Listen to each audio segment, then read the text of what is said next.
जय हिंद, जय Bharat and welcome to study capital. मेरा नाम संस्कार शुक्ला। आप लोगों का सीयूटी पीजी का जिनका भी 6, 7, 8, 9, 10 तारीख को एग्जाम, उनका एडमिट कार्ड आउट हो चुका है। ठीक है, और उन लोगों को सेल्फ डिक्लेरेशन कैसे भरना है, आप लोगों को सेल्फ डिक्लेरेशन देके रखा हुआ है, जो कि इतना परेशान होने वाली बात नहीं है। लेकिन क्या कर सकते हैं सर, हमारी बचपन से आदत है, हम पढ़ाई के अलावा हर चीज़ में परेशान हो जाते हैं, है ना। तो इससे मत परेशान होना, क्योंकि तुम लोगों को ऊपर वाला डिक्लेरेशन भरना है, नीचे वाला नहीं भरना है। जो नॉन आधार कैंडिडेट देके वाला देके रखा हुआ है ना, उससे नहीं परेशान होना है। मैं सब चीज़ एकदम प्रॉपर्ली वे में समझा देता हूँ। बस अपने जीवन का 3 मिनट यहाँ पे लगा दीजिएगा, उसके बाद आपको कहीं और चीज़ों के लिए परेशान नहीं होना पड़ेगा। ठीक है, अगर आपकी पहली बार चैनल में मुंह दिखाई है तो आप प्लीज चैनल को सब्सक्राइब कर लो, क्योंकि अभी सीयूटी पीजी में जब बरसात होती है ना तो मेढक आ जाते हैं, बाद में केवल हम ही आपसे मिलेंगे। तो आप अभी सब्सक्राइब करके रखो, क्योंकि सीयूटी पीजी में जब सीयूटी पीजी नहीं भी हुआ करता था तब से स्टडी कैपिटल है, जब बीएचयू एंड जेएनयू का एंट्रेंस हुआ करता था।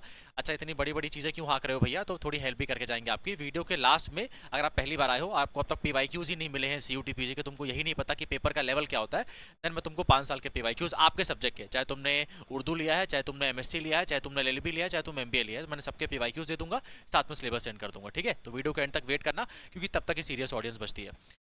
अब एडमिट कार्ड ओपन कर लेते हैं कैंडिडेट का, है ना।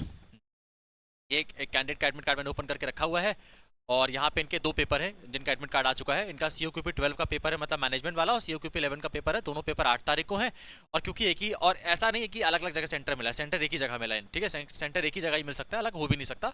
कानपुर सेंटर दे के रखा हुआ है। ये व्यक्ति है वाराणसी का, तो ये एनटीए की खूबी है कि आप नोएडा बोलोगे तो वो आपको तमिलनाडु भेज देगा, है ना।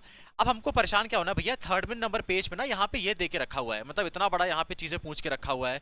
सेल्फ डिक्लेरेशन आपको भरना है, hereby declare that I am a son and father. उसके बाद मेरी फोटो ढंग से नहीं आई तो मैं किस में टिक करूंगा, अगर एनटीए के ऑप्शन से मुझे क्या साइन कराना है, ये सब कहाँ से आ गया। तो ये आपके लिए एक्चुअली है ही नहीं। ये किसको फिल करना है मैं वो भी बता देता हूँ। आपके काम की चीज क्या है वो आपको सबसे पहले सुन लो। देखो, पहली बात तो तुम पूरा तीनों का तीनों प्रिंट करा के जाओगे पेजेस। ठीक है, तुम्हारा जो सेल्फ डिक्लेरेशन है वो केवल और केवल इतना है, जिसमें आपको करना क्या है, Ankesh Yadav, resident of study capital academy beside Janata mall Hyderabad gate Varanasi, जो कि एड्रेस देके रखा हुआ है। इसमें इंस्ट्रक्शन एंड गाइडलाइन देके रखी हुई है।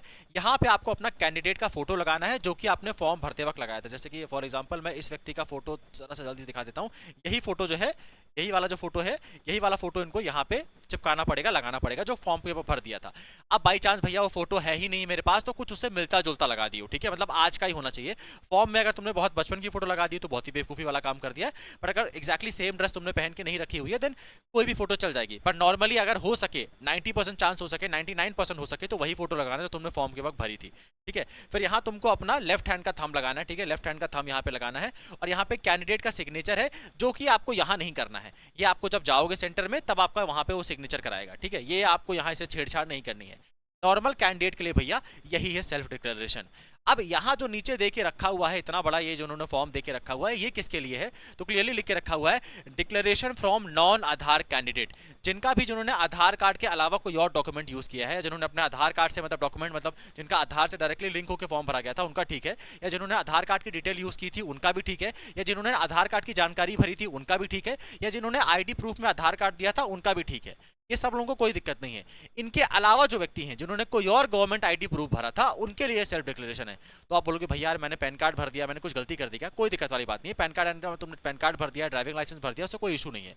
इशू तब है जब तुम्हारा पैन कार्ड में कुछ दिक्कत हो एंड वो तुम्हारे इस मैचिंग से दिक्कत हो जाए।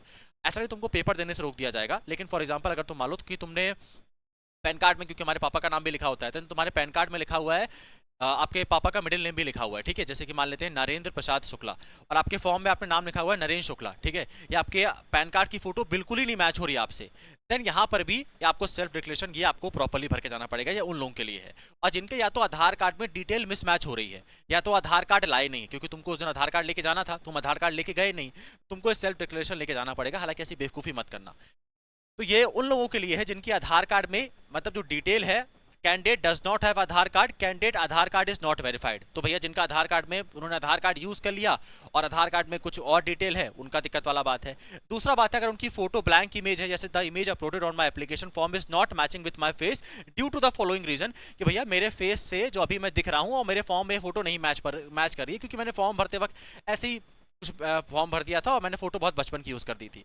तो आपको इस सेल्फ डिक्लेरेशन भर के जाना पड़ेगा, ठीक है। इसमें भी परेशान होने वाली कोई बात नहीं, इतना टेंशन मत लेना, ठीक है। अगर तुमने आधार कार्ड के अलावा कुछ यूज करके रखा हुआ है और तुमको अगर तुम्हारी फोटो वोटो सब कुछ ठीक है तो तुमको यहाँ पे टच ही नहीं करना है, तुमको यहाँ पे कुछ छेड़ना ही नहीं है। तुमको बस जाना है, dear sir madam I have declare that I am son, मतलब मैं पिता हूँ, और मतलब अपने मम्मी पापा का नाम लिख देना। और यहाँ पे आप डिक्लेयर कर रहे हो कि मैंने जितनी भी जानकारी दे के रखी हुई है वो सभी की सभी सही है, ठीक है। मैं अपना एप्लीकेशन आईडी नंबर दे रहा हूँ, मैं अपना नाम बता रहा हूँ, और मैंने आधार कार्ड के अलावा कौन सा गवर्नमेंट आईडी प्रूफ दिया है मैं आपको ये बता रहा हूँ, प्लस मैं आपको डेट भी बता रहा हूँ और सिग्नेचर ऑफ द कैंडिडेट भी बता रहा हूँ। तो ये तो नॉर्मल बच्चों के लिए जिन्होंने आधार कार्ड के अलावा कुछ यूज किया है। अब जिन्होंने आधार कार्ड के अलावा कुछ और यूज किया है लेकिन उनकी फोटो नहीं मैच हो रही, तो आप इनमें से कोई ऑप्शन को टिक करोगे क्योंकि क्यों नहीं मैच हो रही। अगर फोटो मैच हो रही है तो इनमें से छेड़छाड़ अपन को नहीं करनी है। अगर तुमको नहीं समझ में आ रहा है तो देन तुम बस ये भर के जाना, इसको तुम टच भी मत करना, ठीक है। सिंपल तरीके से अपना roll number, government ID number और शिफ्ट नंबर भर देना, कौन सी शिफ्ट में तुम्हारा पेपर हुआ था। उसके बाद यहाँ पे एनटीए का रिमार्क होगा ऑफिशियल के द्वारा, ठीक है। ये आपको नहीं करना है, एनटीए का मतलब जो वहाँ पे ऑफिशियल्स होंगे, क्योंकि तुम थोड़ी वेरीफाई कर लोगे कि नहीं भैया ये तो मेरी ही फोटो है, आप कैसे बोल रहे हैं, बगल में मेरी बुआ जी खड़ी हैं, ये मेरी ही फोटो है, ये थोड़ी बोलोगे। वो तो एनटीए वाले बताएंगे कि तुम्हारी फोटो तुमसे मैच हो रही है नहीं हो रही है। तो अगर वो देखेंगे बोलेंगे फोटो नहीं मैच हो रही है, तब वो एनटीए के जो ऑप्शन होंगे वो चूज करेंगे कि भैया इसके आधार कार्ड का जो डिटेल है वेरीफाई नहीं है, या तो इसके पास आधार कार्ड नहीं है। और यहाँ पे फिर सिग्नेचर होगा एनटीए ऑब्जर्वर का, एनटीए ऑब्जर्वर का मोबाइल नंबर पड़ेगा, और कॉपी होगा गवर्नमेंट आईडी प्रूफ का जो कि कैंडिडेट से लेके रखी गई है।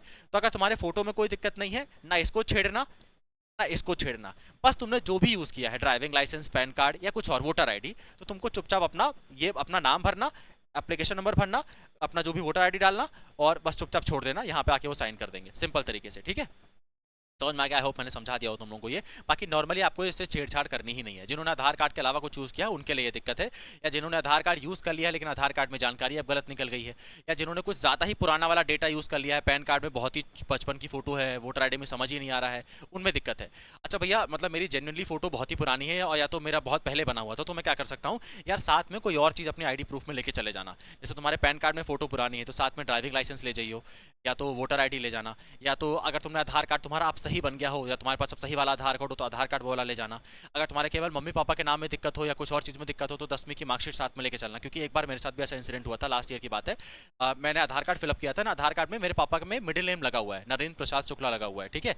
और नॉर्मली मेरे किसी भी डॉक्यूमेंट में नरेंद्र प्रसाद नहीं लिखा हुआ है, डायरेक्टली नरेंद्र शुक्ला लिखा हुआ है। देन मैं साथ में एक डॉक्यूमेंट लेके कैरी करके गया था, voter ID and pan card, जिसमें उनका डायरेक्टली नेम लेके रखा हुआ था, तब जाकर उन्होंने मुझे अलाउ किया था। तो साथ में तुम एक एक्स्ट्रा गवर्नमेंट आईडी प्रूफ लेके रखना जिससे तुमको दिक्कत ना आए, ठीक है। इसके अलावा भी कोई दिक्कत परेशानी रह गई हो तो मैंने कमेंट बॉक्स हमेशा ओपन करके रखा हुआ है, हमेशा आपके लिए है, आप बता देना तो उसको आके सॉल्व कर देंगे, ठीक है। बाकी तुमको बस इतना का टेंशन लेना है, बाकी क्या झोल झमेला मत पालना, ठीक। अब भैया आप बहुत उड़ उड़ के बोल रहे थे पीवाईक्यूज दे दूंगा, हाँ तो पीवाईक्यू ये रहे तुम लोगों के लिए, है ना। स्टडी कैपिटल की आप डाउनलोड कर लेना प्ले स्टोर में जाके, तुमको सिर्फ स्टडी कैपिटल सीयूटी सर्च करना है, 4.4 रेटिंग है, डाउनलोड कर लेना। यहाँ पे 3 डॉट्स में जाना, यहाँ पे फ्री मटेरियल में जाना, यहाँ पे सीयूटी पीजी पीवाईक्यूज में जाना, और यहाँ पे तुमको मैंने ऑफिशियल सिलेबस देके रखा हुआ है हर सब्जेक्ट का, और यहाँ पे ऑल सब्जेक्ट पीवाईक्यूज देके रखे हुए हैं। जैसे ही तुम इसमें क्लिक करोगे तुमको जरा सा भी परेशान ना होना पड़े, इसलिए मैंने इसको ईयर वाइज डिवाइड करके रखा हुआ है। तो 2025 के सारे पीवाईक्यूज, 24 के ये रहे, 23 के ये रहे, 22 के ये रहे, तो जाना है इनको सॉल्व करना। अगर तुम इस बार तैयारी कर रहे जा रहे थे या तुमने अब तक नहीं दिए, तब तक पीवाईक्यू नहीं सॉल्व किया है, देन करोड़ों टेस्ट सीरीज से बेटर है तुम 2025 का पेपर सॉल्व करके देखो, अगर तुमने अब तक सॉल्व ही नहीं किया था, हालांकि जो बहुत बुरी बात है, इतना पेपर पास आने के बाद अब तक आपको पीवाईक्यूज भी नहीं पता, देन वो बुरी बात है। अगर तुम नेक्स्ट ईयर पेपर देने जाने वाले हो तो तुम तो अभी सबसे गोल्डन चांस में हो अपने कि तुम्हें पेपर में टॉप कर सको। अभी से सीरियस हो जाओ अपनी लाइफ में, अगर आपको CUET PG BHU DU JNU से करना है, ठीक है। एक और इन्फॉर्मेशन है कि आपकी टेस्ट सीरीज की जो प्राइस है वो 199 कर दी गई है, एलएलबी एमबीए एंड बाकी चीज़ों में, तो आप जाके ज्वाइन कर सकते हो टेस्ट सीरीज को। और बाकी सब लोग 10 या 5 टेस्ट देते हैं, मैंने एलएलबी में 15 टेस्ट दिए, ठीक है, 15 टेस्ट दिए हैं, and highest level of quality के टेस्ट दिए हैं, और मैंने उसमें डिवाइड भी करके रखा हुआ है, basic level, advance level and super advance level करके मैंने डिवाइड करके रखा हुआ है। एंड पैटर्न से मैंने जरा भी छेड़छाड़ नहीं किया है, मतलब हाँ मैंने पेपर टफ बनाया लेकिन वही जो सिलेबस था उसी में पेपर लेवल को टफ किया है आपको ट्रेन करने के लिए, ठीक है। तो 15 टेस्ट हैं, अगर तुम 15 को 200 से मल्टीप्लाई करोगे तो तुमको पता लग जाएगा कितनी अच्छी वैल्यू आप लोगों को मिल रही है।